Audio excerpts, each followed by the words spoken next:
That's exactly right, Matt. So with oil prices so volatile right now, the impact is still being felt far and wide. One company watching the industry closely, but so far saying it's unaffected, is the UAE's National Petroleum Construction Company.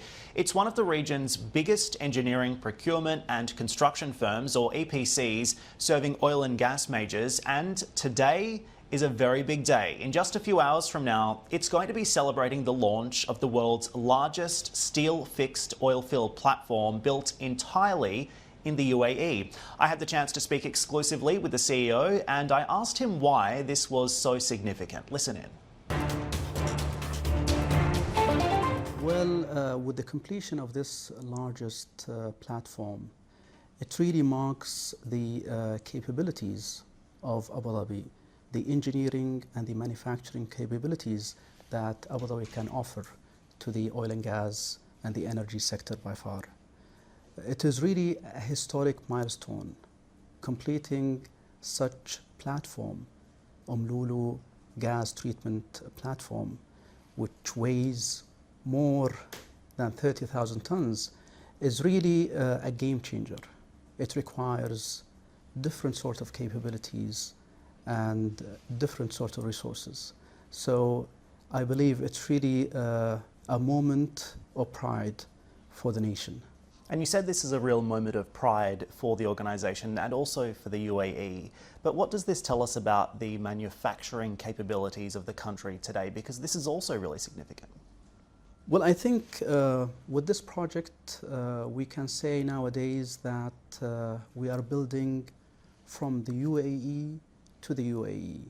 So the ecosystem to serve the energy sector is well established.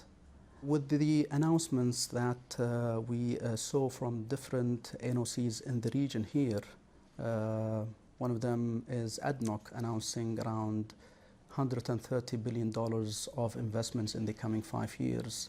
Also Aramco, more than $120 billion in the coming 10 years.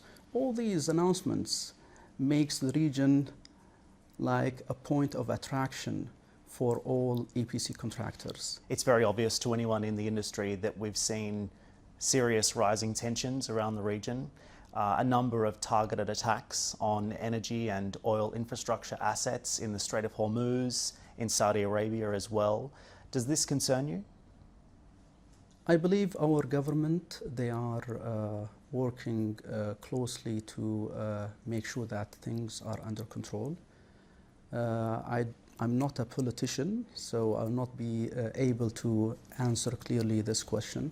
So in this climate of rising tensions though, have you increased security at your own operations or at your own facilities as a result of some of the headlines that you're seeing?